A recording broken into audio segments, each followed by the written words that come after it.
I can't hear the thing, you know. Hello and welcome on into Movie News Live here at MBE. Just like to thank you once again for joining us here on our YouTube channel and of course our Twitch stream. It has been a long and winding road. It's been 5 months since we did a movie news show, John. And between that, we have been doing some live stuff with Sin's Corner. We have been doing. Has it been 5 months? Stuff, yeah. Jesus for Spider-Man Christ. No Way Home. Back in December, 3 months ago that was nearly. We went to see that film. Yes, and of course we've ago done some chats with our good friend and fellow movie burner Gianni Di Maia. Now, we did decide, John, we would try and do some live stuff again to keep us on our toes, get us sharpened again, because I think we've became couch potatoes a little bit when we've been doing our watch-alongs, and I became a couch potato period. nothing wrong with that. The thyroid has been raping me. But and I have resorted to eating copious amounts of biscuits. So for the time being, we're going to be doing some live stuff Monday, Tuesday and Wednesday. 2 watch-alongs coming along this Thursday and Friday for Mirzapur episode 9 and 10. John, just before we get into the actual show, we've already recorded them. They're in the can.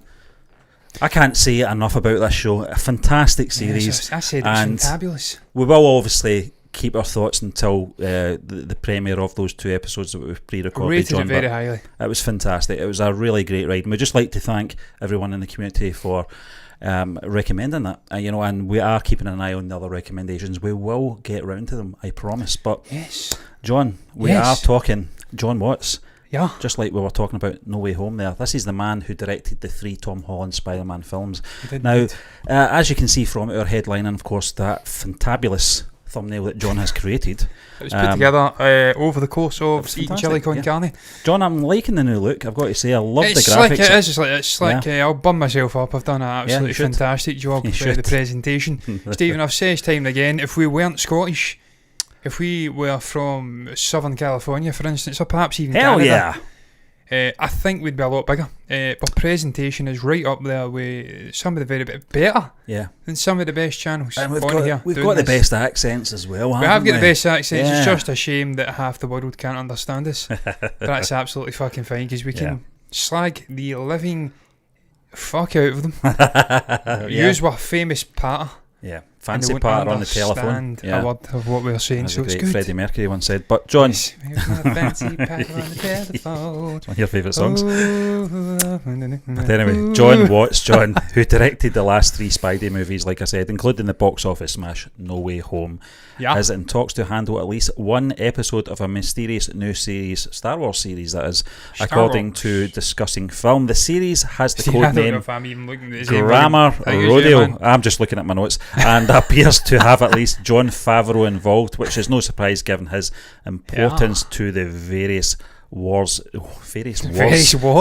So, who calls it that? Do you know, John, there's something I noticed over the weekend with the football. A lot of people are calling Parkhead Parkers. Oh, for fuck's I've never sake, heard that in my fucking life. Parkers, where's that coming from? You heard just fucking Zoomer weirdos. Yeah. Zoomer weirdos. Stephen, look, I'll go back to the double shot. I am a millennial. Yes. I am a millennial, Stephen. And as you know, we get absolutely hounded for a good 2 decades. It was all the millennials' fault. All of the ills of the world. These liberal, whiny, avocado-eating, Harry Potter, sorting hat obsessed millennials. Stephen, the next generation is here. The TikTok generation. And that is them. Parkers. Wars. It's Star Wars, man. It's 6 letters. I know. It's actually 7 letters. Maths is never my strong point. There is no need to admit. It's actually 8 letters. It's 2 4-letter words. This TikTok generation could teach us a few things. TikTok generation could teach me algorithm. But yeah, that's them that are to blame. They're to blame. They can't fucking be admitting Star from Star Wars. I'm going to put that down. Look, this is probably a millennial that's done it. Let's look at the name very briefly. Yeah. If I can find it. The name is James White. That's fucking a millennial. That's as common a name as you're going to get. If it was maybe something like Zach or something like that. James White used to, I think, a running back for the Patriots a good 5-6 years ago. The halcyon days when the Pats were winning. I hope not. No, but it's John, not. No. Before I pass it over to you, give your thoughts, guys. I know you've got a few things you want to say about this. In terms of mysterious series, which is going under the name Grammar Rodeo, I'm going to me. I think teething problems. It's definitely not Obi-Wan. It's definitely not. Obi-Wan is in the can. It's done. This is only talks at the moment, if it's true. I could only see it being possibly either Ahsoka or Andor. Yes. I think but Stephen, you're obviously basing this on the pretense that television. It's no, not just television. It is Not already animated. announced. Yeah. Projects. It's already announced existing things that are out there. I.e., the whole Ashoka thing and after Grand Admiral Thrawn. Because it's one episode. Yeah. That's was the it only one reason. episode? Yeah. The way I was looking at it, I thought it was a potentially They're saying a mysterious new series, John, but I don't know. Series, and he was looking at, because obviously Robert Rodriguez was heavily involved in Book of Boba Fett. But he himself didn't direct every single episode. No. I think it was maybe someone would step in, he'd do another one. It'd be like every other Bryce episode. Dallas Howard doing a few. Yeah, she did the best. They were the best actually. ones. Yeah. So look, I like that. I like the fact that we've got Love Face X, That's Y, okay. I'll deal with Z, that just now. and try to get us to click wasting on your online time. stripper. I don't need to look at online strippers. I've got a dog. Yes, I'll just Ooh la say that. la! I don't give a fuck. I ain't looking at no stripper website. That's always my joke. I don't need this. I've got a dog. Even if it doesn't make sense, I don't need a fillet steak. It costs £26. I've got a dog. But look, what was that? Yeah, I know. Yeah, Steve, I enjoy the fact that they will ad hoc sort of select directors to come in and do different episodes in these shows. I feel that keeps the show on its toes. You've not got this one consistent voice throughout. My big issue with the prequel trilogy was that George Lucas was a constant. He was the mainstay. He was the puppet master over all things creative, story-driven dialogue. And he never had anyone saying, look, that doesn't work, or coming in and freshening it up. Whereas in the original trilogy, you had the likes of Gary Cutts, was it? Yeah, Gary. Yeah. Gary. Yeah, Gary. Yeah. These that was a great Only Fools and Horses episode. Just in case you get the wrong idea, probably not age well. In fairness, No, Brexit would fit in well with the current Brexit lot. In hindsight, those figures, his wife, just saying, look, no, don't do this. I think they've learnt from the sequel trilogy that ultimately having one person helming it isn't a good idea. So look, even if John Watts comes in and maybe has creative control over an entire TV show, series, whatever you want to call it, if he's not directing every single episode, he's not get complete control over all aspects of it, that might not necessarily be a bad thing. I think he's a great director, Stephen. Do you know, it's funny though, and it's kind of a shame in a way as well, that, you know, surrounding the hype of that last Spider-Man film, no one was talking about John Watts. No. It was all about Tobey Maguire, it was all about Andrew And that's Garfield. why I respected Tom Holland bringing it up.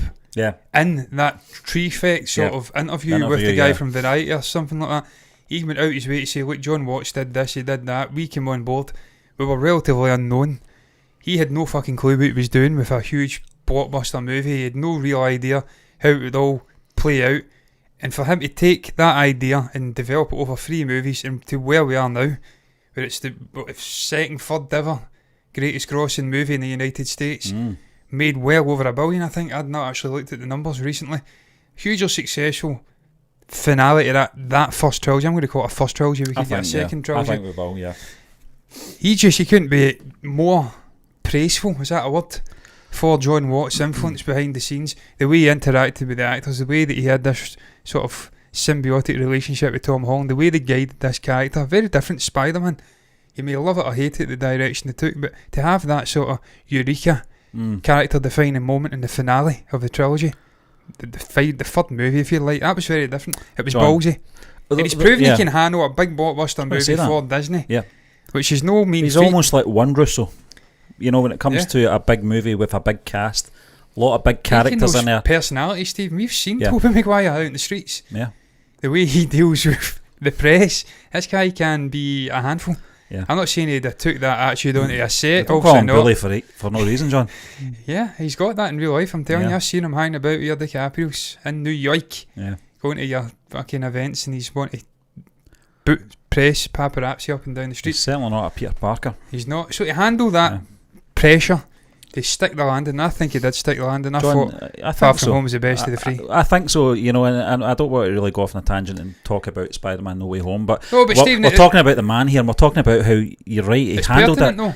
but not just handling it, he handled the other two legacy characters very well, and kept them true to their character throughout the film. You know, I've seen clips now on YouTube.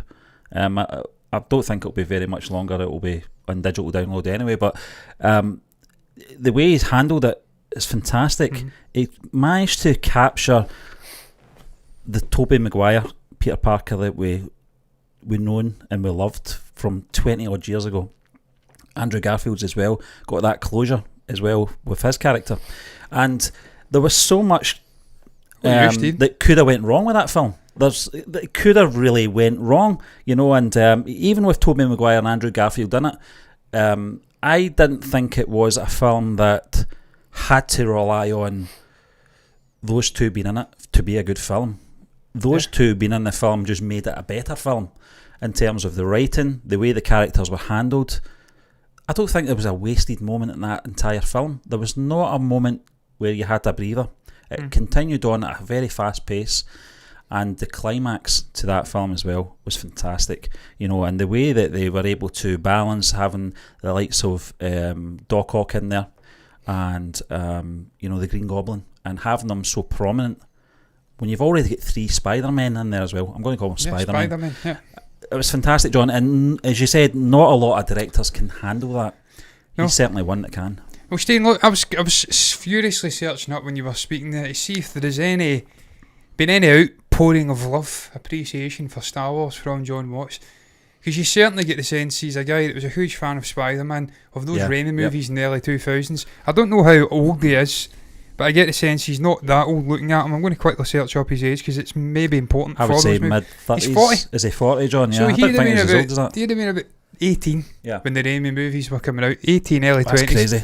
Yeah. He was a young man. That shaped his probably formative stages of directing and into the industry.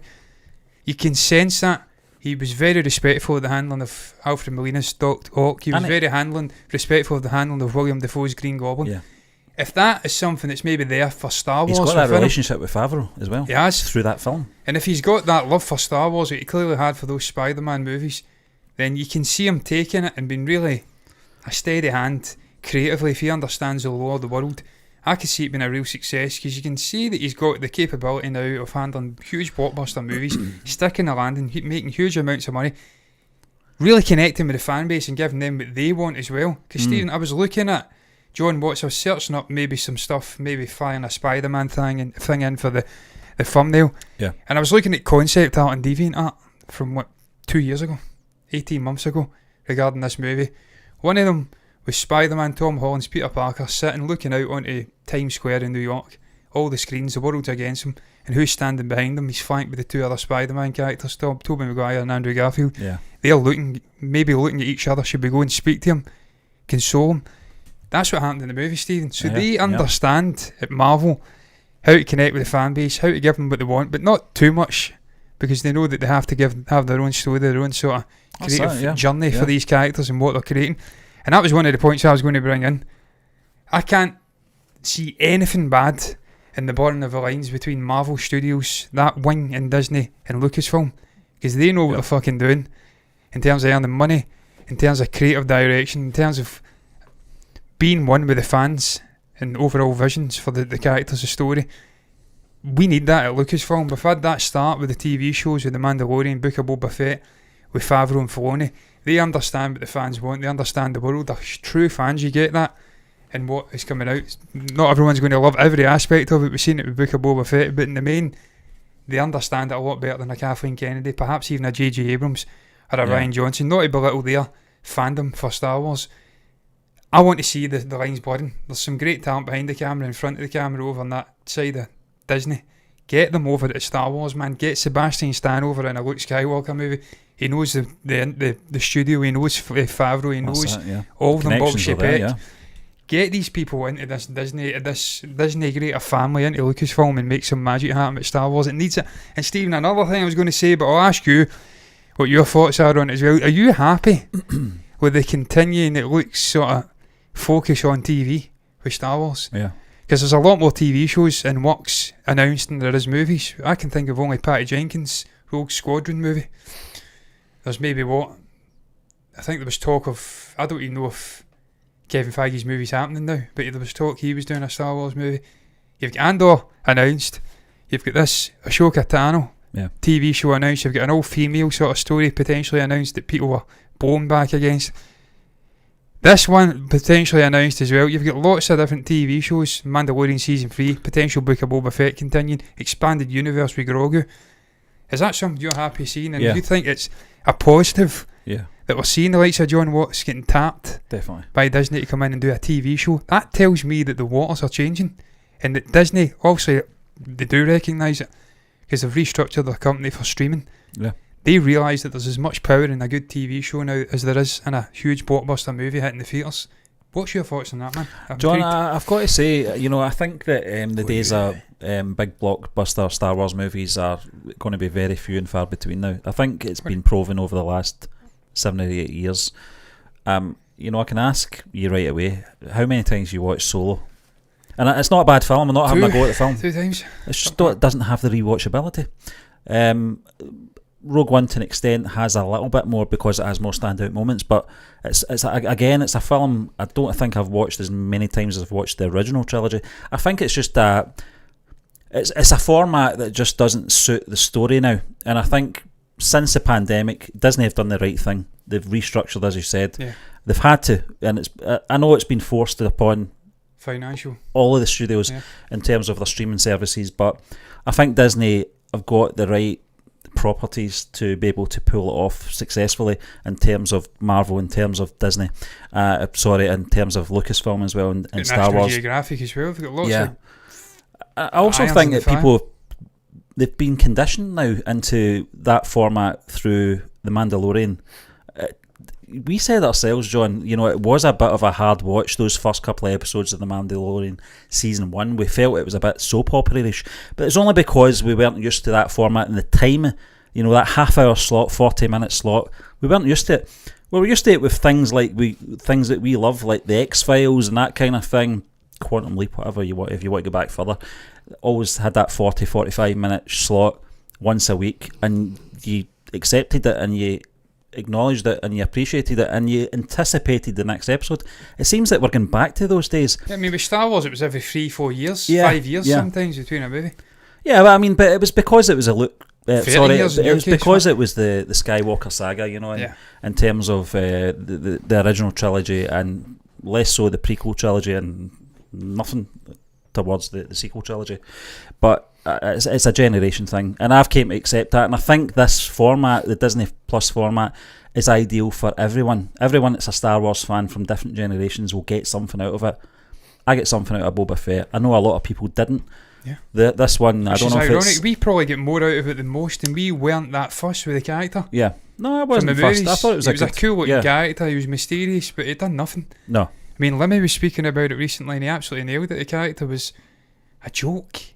Getting batted off of the barge, rolled down. He was a comedic figure. He did nothing really.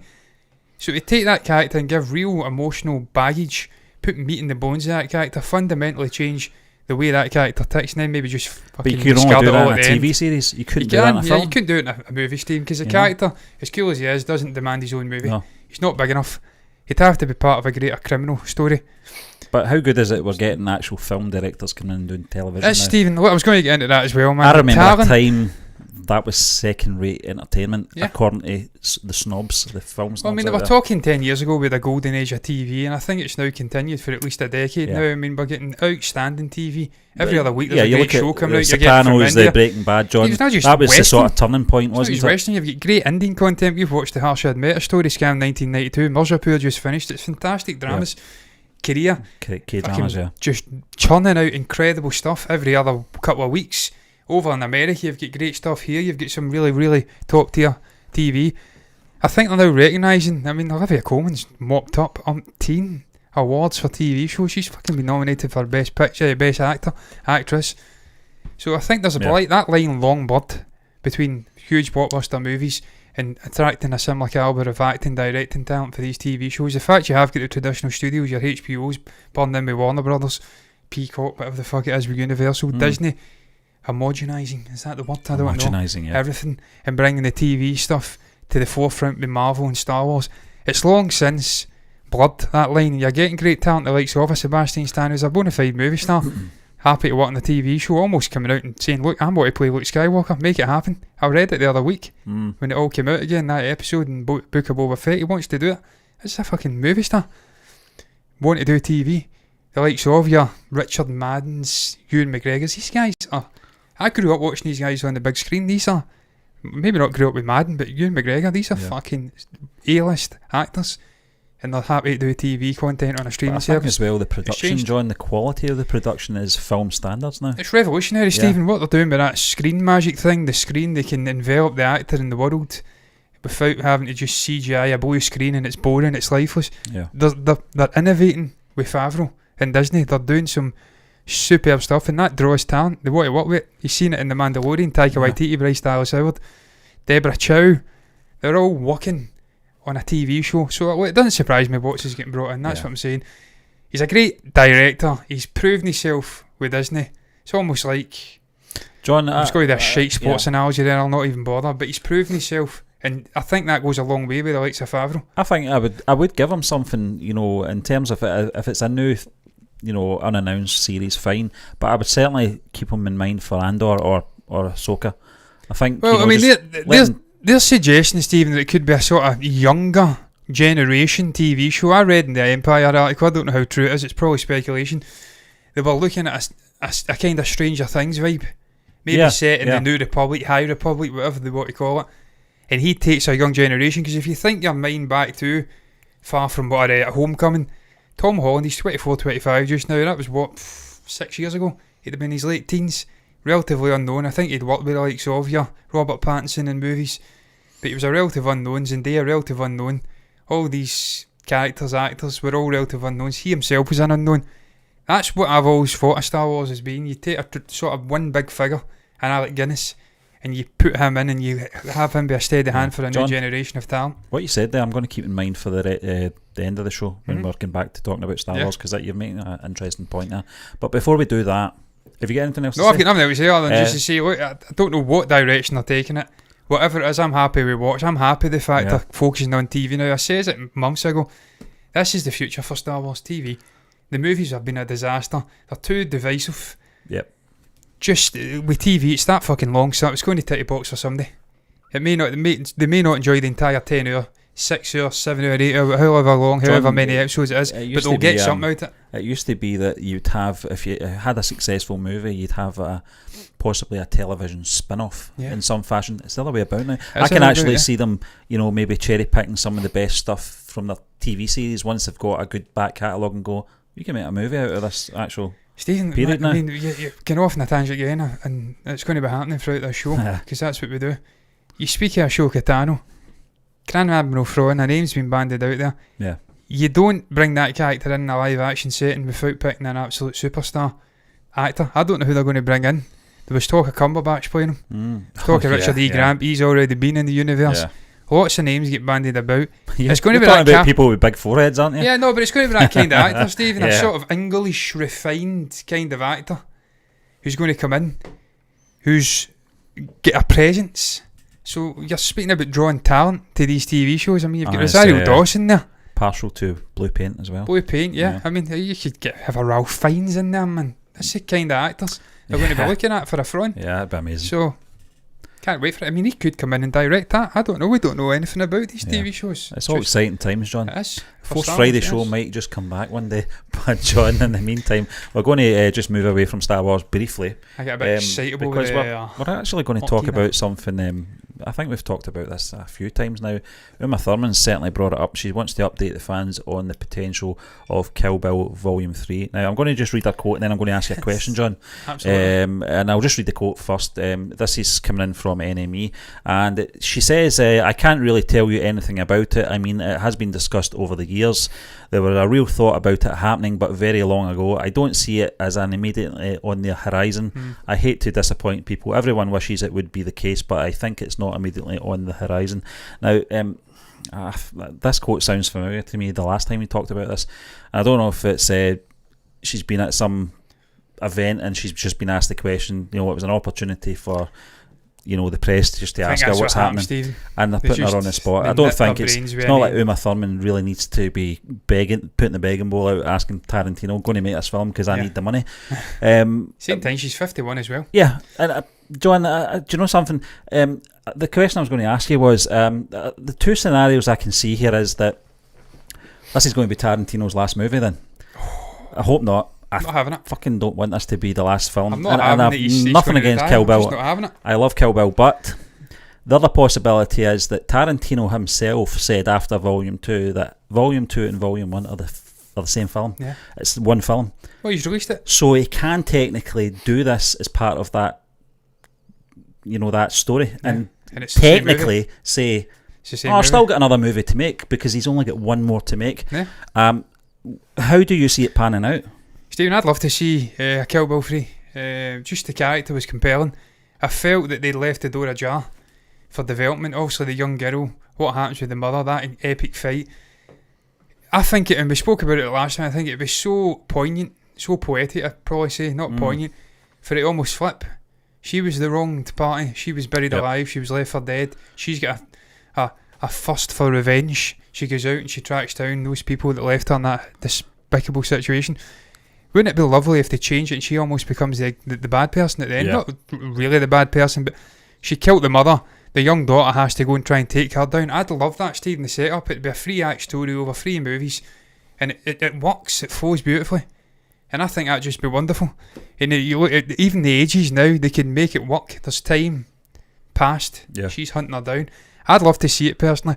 I can't get enough of Tarantino's movies. Huge fan of the guy. One of my all-time favourite directors. Something about his artistic style, the way he gets performances out of actors, and the way he can go deep and say, look, he's getting performances because he's borderline cruel to the actors. Because Uma Thurman was out saying that there was issues on sets or something. I don't know. I can't remember the bollocks that was coming out. You could see it's maybe there's some dodginess in the way he gets his methods of getting performances, but the likes of Kubrick were borderline torturing fucking actors on the set. I'm thinking about the wife, the mother in The Shining. I'm forgetting her name just now. Shocking. Yeah, Shelley Duvall. Yeah, she was borderline getting bullied on the set to get real performance, a real emotion, and it fucking worked. It's one of my all-time favourite movies. I don't think she ever recovered from it. Yeah, you can say there's a way of doing it, but he certainly gets performances out of actors. In every one of these movies I've watched, I've always loved. I have a specific love for obviously the aforementioned Pulp Fiction, but also Inglourious Basterds, and then these current one movie, 2 entities within the one movie. I'd love to see it getting finished, but at the same time, Stephen, I'm with you. I don't want to see this being his last movie. No. I don't want to see any movie being his last movie, Stephen. It will be a technicality, John, that he will have. Do you think he will be finished after? What is he up to? 14? No, I don't think he's as much as that, John. I think he says he was going to end at 13, 14. I'd have to look back, but I don't think it's as many. The thing that always stays with me, John, it was something that fellow movie burner Kevin, my brother, got the opportunity to speak to Quentin Tarantino on the release of Death Proof back in 2007, 2008, whenever it was. And his question to Quentin Tarantino was, who is your favourite character you've created? And he said The Bride. The Bride. He changed that. It was at that point The Bride, but he's made a lot of films since then, John. Yeah, it's what's he called? Landa? It's from Inglourious Basterds. That's what Christoph Waltz does to you. Amazing character, John. But that's why I kind of think that he still has one more in him to do a volume 3, I think. And I think there is a story there as well, as you said. Directed 21 movies. What are they talking about? Definitely not. You'd be lucky if it's no 11, 12. I don't think it's as many as that, John. No, I could be wrong, but I don't think it is. All 10. That was 2019. All 10. There you go. I don't think this guy's going to... Stephen, I do not believe this guy will I'm just going to clear this live chat just now, so I'll let you. I do not believe this guy will stop directing after the one movie's released, 2 movies are released. I think he's got the bug. I've seen him in the likes of Joe Rogan speaking about the rationale. He thinks there's a certain level that a director can get to before they tip and then start dipping down, and the input, the quality drops demonstrably. I don't think that's the case with it. And look, I understand he's thinking of the Kubricks who really did limit the amount of stuff to put out. Your Hitchcock's limited the amount of stuff. Just maybe, I don't know if it was through quality, just decision, or whether it was just other aspects that were impacting on it, but he's maybe casting his mind to these directors, truly great directors, and thinking, maybe, to use an analogy, he wants to be the Beatles and not the Stones. Because the Stones continued on too long, the quality dropped. They're not thought of quite as highly as the Beatles, who get out when they were young and never really released a bad album and are always thought of as excellence.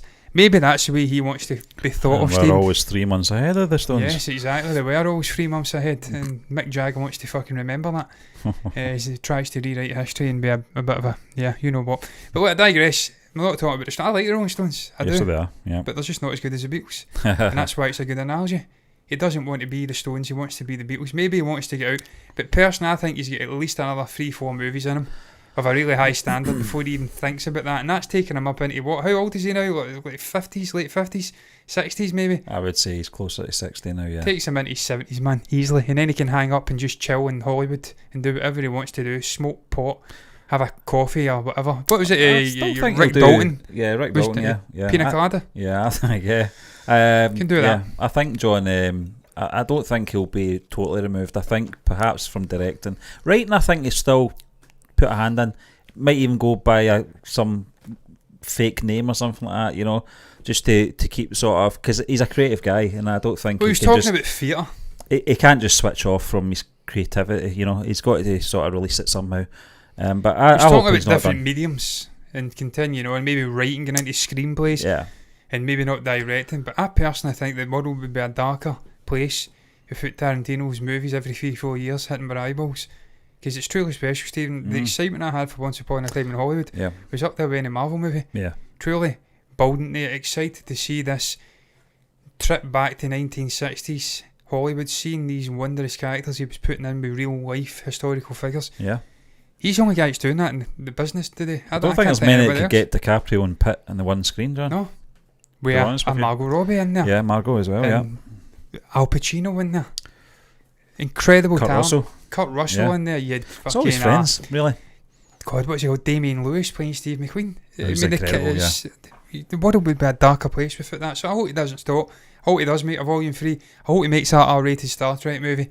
And Lord knows, give us something else, That's man. 3 films, John. I don't think you can condense that. Well, is it 3 movies?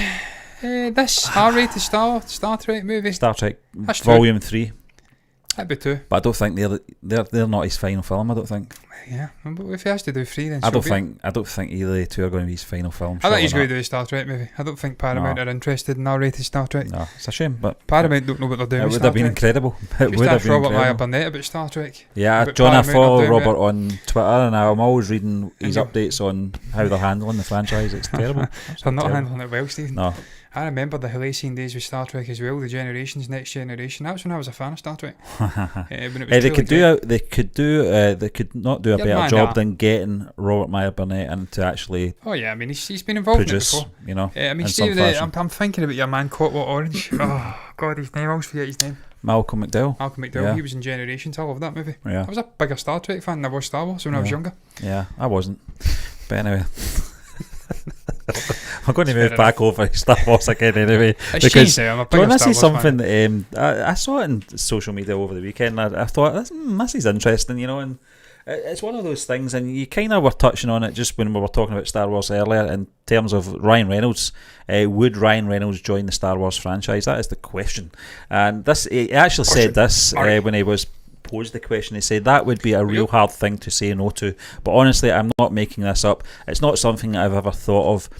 John, if he's a fan and he'll understand the way Star Wars is, you touched on it in terms of Star Wars has always been good. When Star Wars is good, you know, when they get unknowns coming in and playing the main characters, and they have like one Alec Guinness or a Peter Cushing sort of in there, you know, just to have that presence of a stage actor. Our 4 unit, but our unit has a bad motivator. When they do shoehorn really good actors in, Benicio del Toro is this one that's standing out to me right now, and cast him in such a horrendous role and forgettable role as it was DJ, what he was called, I can't remember. It was DJ, yeah. DJ the Junk. It doesn't work for me. It's a franchise that is very unique in the sense that when they cast unknowns, like they did with Daisy Ridley, Big Secret, John Boyega. John Boyega. He was kind of John, I was about to call him Boyata. That's how I held back. But Oscar Isaac, he was established. He was established. Wes Anderson and stuff like exactly. That. You know, but it's always those unknowns that take you by surprise and go, geez, they really fit into that character they're playing. You know, I would imagine it was the same in Mark Hamill, Harrison Ford to an extent. I know he was in that Lucas film, I can't remember what it's called, the one that American Graffiti. Graffiti, yeah. Yes. Carrie Fisher was more probably famous for being in the Ringo. You're beautiful. She was famous. She was famous, obviously, because their parents were famous. But like a dream. You get what I'm saying, though. Ryan Reynolds, John. He's like 40 odds there, Ringo. Like absolute what are you doing? Ryan Reynolds, John. I don't know if I want. I love Ryan Reynolds, but I don't know if I want to see him in a Star Wars project at all. I don't. He's too renowned a face. He's not quite at the sort of up there with the Christopher Lees and the Peter Cushings. I'm not doing him a disservice. He's not. You know, Shakespearean level actor. But he's too famous to be the next Mark Hamill. That's what I'm saying. You know? He's way too famous, Stephen. He's one of the highest paid actors in Hollywood just now. He's doing mostly action stuff, Marvel stuff. And I think if you bring him in, I just don't think we could get away from. Oh, look, there's Ryan Reynolds in a Star Wars movie. Is he going to do that break the fourth wall thing again? That's Ryan Reynolds. It's like, I mean, obviously, I wasn't hugely. What's he doing there? I'm a huge Wes Anderson fan, as you know, Stephen. I love his zaniness, his sort of stop motion stuff. He's a tremendous director, and it's why I really have to address the issue of not watching these latest movies. Star-studded. I think it was The French Dispatch. I need to watch that. Another one coming out shortly as well. I think it's on Prime. I'm sure it is. It's on Prime. Yeah, I've seen it. Yeah, I need to watch it. Yeah, I did. I've seen it. I'm going to get that wrapped. Yeah. I'm getting right back into the movies and watching them. Watch Munich.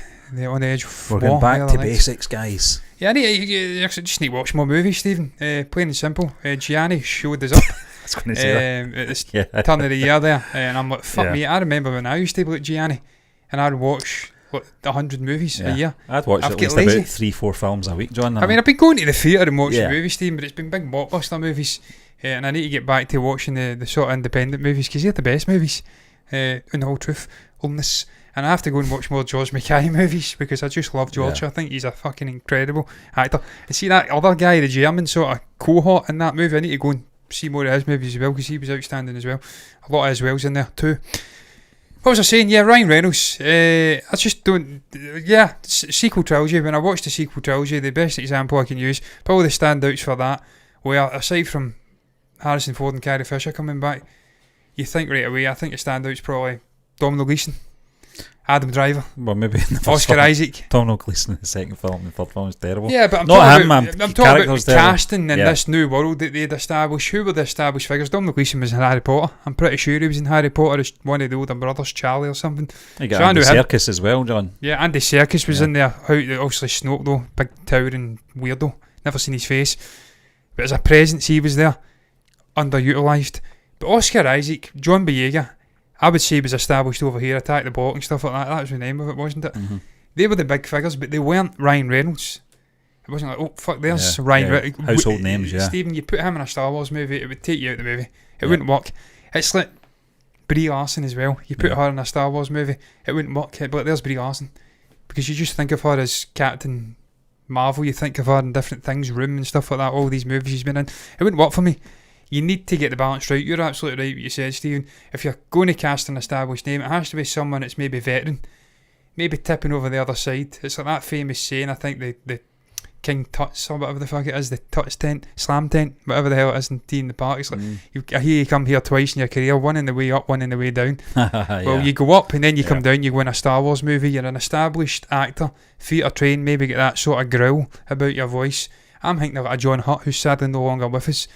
Guys like that, that's the guys you put in as the veteran hand, big name in a Star Wars movie.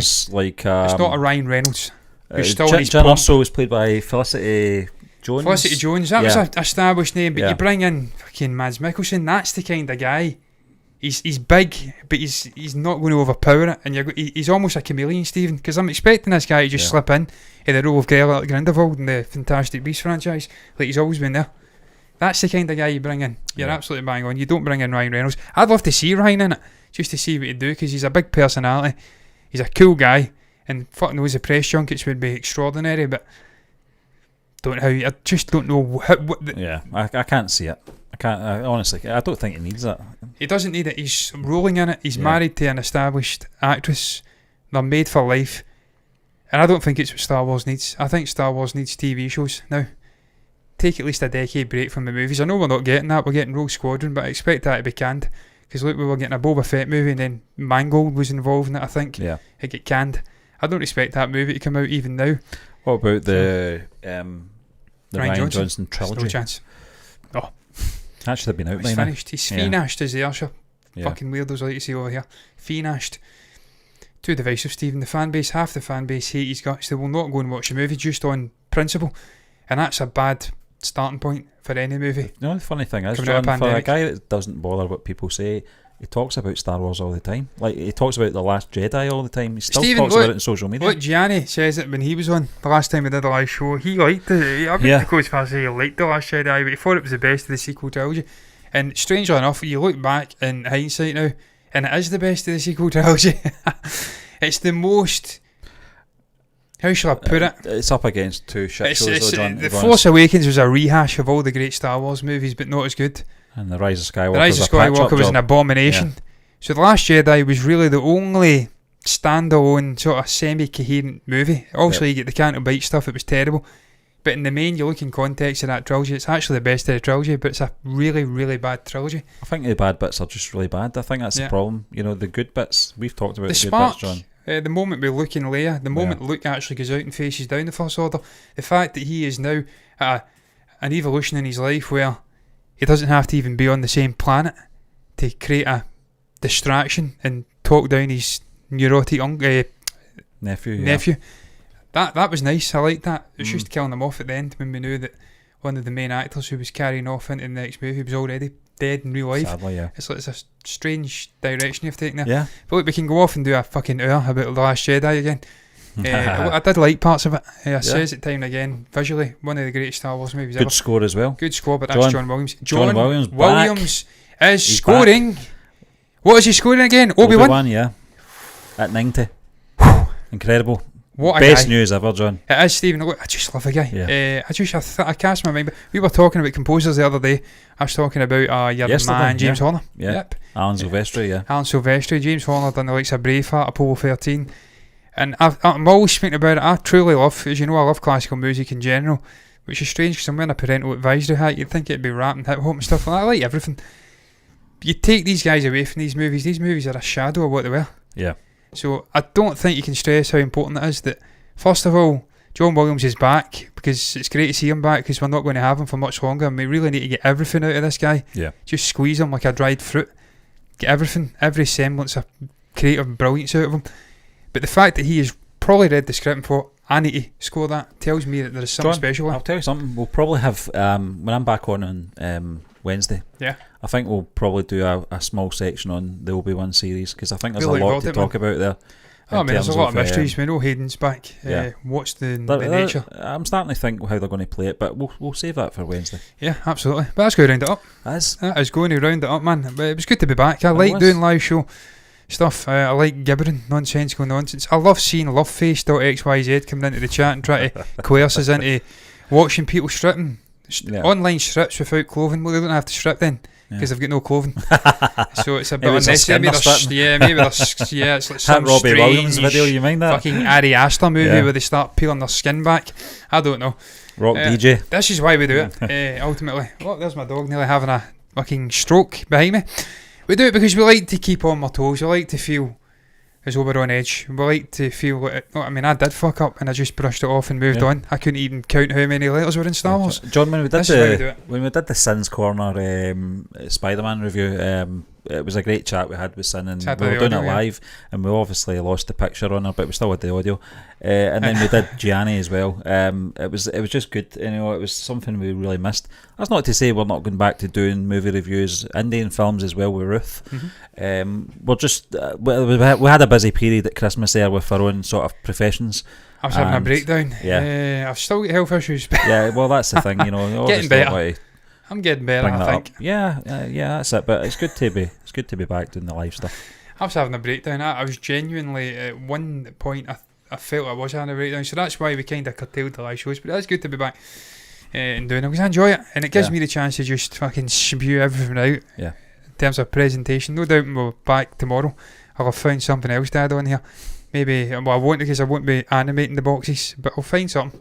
Believe me, just unnecessary. But I digress. Let's go around it up, man. What's your thoughts, if you've managed to get to this point, on the topics we touched upon on the show today? Only 3, but nonetheless, what's your thoughts on it? John Watts potentially coming in to direct either an episode or an entire Star Wars series. Even now, we're not sure. What would you like to see him doing? Would you like to see him doing it? What's your thoughts on it? You can comment below if you've got anything to say about that. Uma Thurman out speaking once again about Kill Bill Volume 3. Is it going to happen? Is it not going to happen? Should Tarantino do it? Should he retire? You can comment below if you've got anything to say about any of that as well. And finally, Ryan Reynolds. Would it take you out of the movie? Should we see Ryan Reynolds dabbling in some Star Wars goodness in a galaxy far, far away? Long time ago, when we was fab. I just added that in because I could. You can comment below if you've got anything to say about that as well. Regardless of what you do though, first and foremost, you can hit the subscribe button because that's the most important fucking thing you can do here. Hit the bell icon to get notifications straight to your eyeballs. Like the video. Hit the follow button over on Twitch as well. And until the next time, me and Stephen are done. Bye-bye. Thanks for watching. A little bit. We'll get the endings down. Bye, guys.